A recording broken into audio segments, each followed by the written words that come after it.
I believe I see a trapdoor spider. Yes! Oh, I've wanted to see one of these for so long. Go right in there, go right in there. Oh wow, this is awesome, this is awesome. Since starting this channel, I've caught quite a few spiders. Telling you the stories of their amazing lives has allowed me to learn from interacting with these creatures.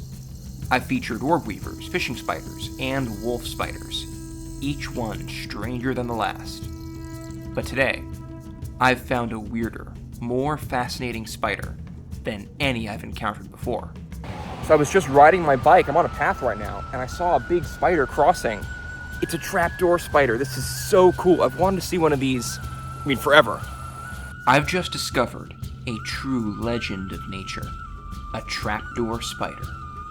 It's an arachnid shrouded in mystery, only rarely being seen by people. I've dreamed of finding one of these spiders for years, and now I've stumbled on an opportunity to document its secrets. I have kind of a mental list of creatures that I want to find, and today I can cross off the trapdoor spider. I have wanted to see one of these literally forever, and they're just such a secretive creature I never really had a chance. The first thing I noticed about this creature was its giant fangs. Much larger than the fangs of any other spider I've encountered, it seemed like this spider could give me a painful bite if I gave it the chance. It's actually this creature's fangs that have made me debate if I'm going to actually handle it, because they have really large fangs for their size. Their venom is no big deal, it's pretty much harmless to a person, but the fangs, if they were to plunge those into my hand, that would hurt.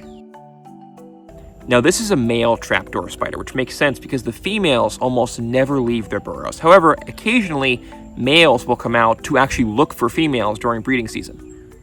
And it's actually the burrow of this spider that makes it so unique. You see, when a trapdoor spider creates its home, it burrows down into the ground, lines the tunnel it's made with silk, and then at the top it constructs this hinged door. So it'll combine silk and dirt and just surrounding debris to make this little door that sits at the top of the burrow. And then it creates a bunch of silk lines that extend from the burrow out into the surrounding environment. Those act like tripwires. The spider can sit inside the safety of its burrow, and as long as its legs are in contact with the web, that means it can feel everything going on outside. And eventually what's going to happen is some insect is going to be wandering around, it'll come near the burrow, and it'll walk over those tripwire pieces of silk. The spider will flip open the lid, rush out, grab the insect, and yank it back underground, never to be seen again. The feeding habits of the trapdoor spider make it one of the most interesting arachnids.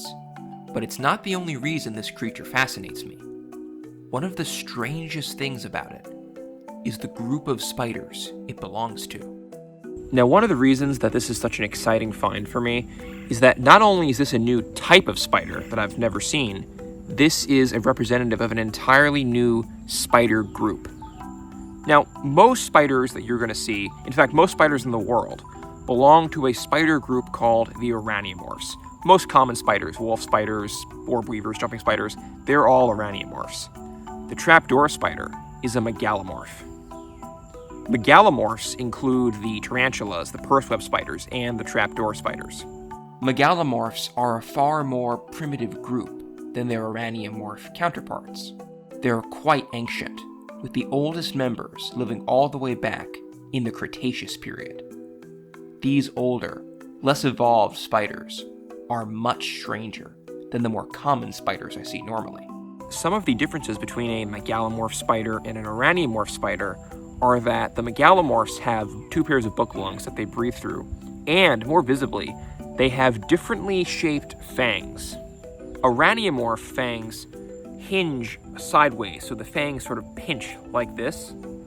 Megalomorph fangs are designed for stabbing, so instead of being able to pinch, the spider rears them up and stabs them down into whatever it's trying to bite. So I've been thinking whether I should handle this creature, kind of considering it.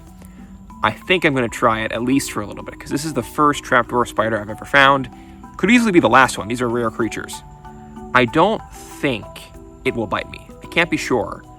but they don't have very good vision, so if I play my cards right, I should be able to make the spider think that it's just on some surface. I mean, there are no guarantees, but I think I have to try. A little nervous, I gotta say. See what happens.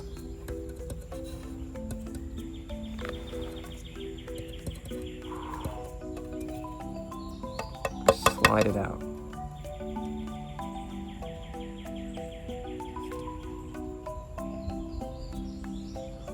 Hoping it'll just settle down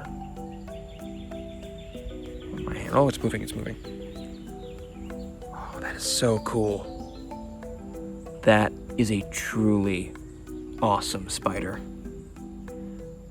One I've wanted to see for a very long time now. You know, it's so amazing there are creatures like this living so close to home. I didn't have to go very far at all to find this creature.